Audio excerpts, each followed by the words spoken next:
Well, welcome again from West Craig Hill Drive. Tomorrow we will commemorate Thanksgiving, and I would like to take today's time of meditation to try to put Thanksgiving into kind of a perspective for us. 399 years ago, in either late October or early November in 1621, those whom we call pilgrims celebrated what we have come to call the first Thanksgiving. Now, as many of you know, I am directly related to both Thomas and Joseph Rogers, who sailed on the Mayflower in 1620. I'm very proud of my heritage, and I have tried to teach our children and grandchildren about their ancestors. However, the story that I was taught in grammar school growing up in Massachusetts was far from the story of 1621. In November, the teacher would tell us about the Pilgrims, or the Puritans, depending on what she was talking about, and she would say that these people dressed basically in black and white, with buckles on their hats and shoes, celebrated what we would come to call the first Thanksgiving. Much of that simply was not the way it really was. They seldom wore just black and white. It was just too expensive. And, in fact, they did smile occasionally at one another. Very little was said about the Native Americans whom we know now, were the Wampanoag Indians. It is likely that we were told about Squanto, whose real name was Tisquantum, who was an Indian who grew up in what the Native Americans called then Patuxet, and without whose help my ancestors probably would not have survived. For he taught them how to plant corn their way, how to fish and find eel using their kind of traps, and much, much more. For our ancestors were not farmers or fishermen. They were artisans and shopkeepers who were seeking a place where they could worship freely without being told how by either the king, the Church of England, or the Roman Catholic Church. Now, all of that is basically true. However, the Wampanoags see the story through a very different set of eyes, because they recall how it was back in 1614 when Captain John Smith and some of the other ships under his command arrived to map Cape Cod and the vicinity.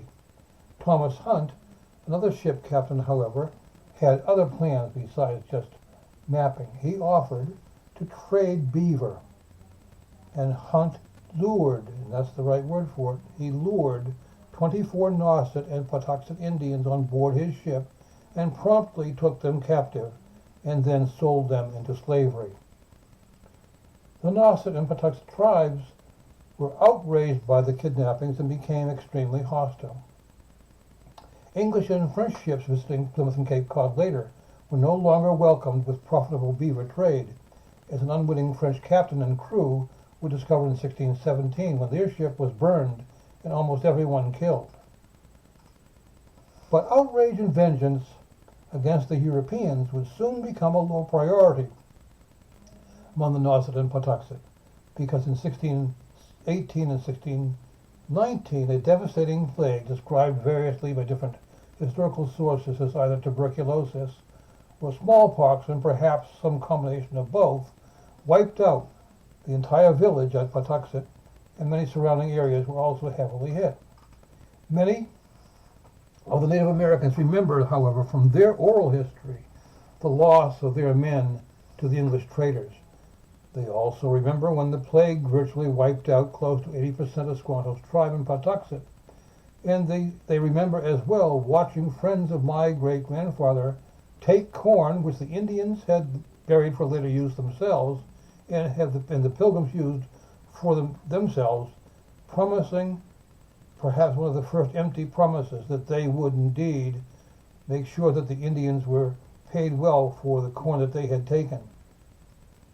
So, it is with that background that the Pilgrims and the Indians came together on that first Thanksgiving. This unsettling story reveals why some Native American people hold a day of mourning on Thanksgiving, as a holiday which celebrates a myth of colonialism and white proprietorship of the United States. It is time, it seems to me, to rethink how we, as a pluralistic society, tell the story of Thanksgiving. It's important to know that for many Native Americans, Thanksgiving is, as I said before, a day of mourning and protest, since it commemorates the arrival of settlers in North America and the centuries of oppression and genocide that followed thereafter. This time of year and the two holidays, Thanksgiving and Native American Heritage Day, give us an opportunity to reflect on our collective history and to celebrate the beauty, strength, and resilience of the Native tribes of North America. We indeed remember the generosity of the Wampanoag tribe to the helpless settlers.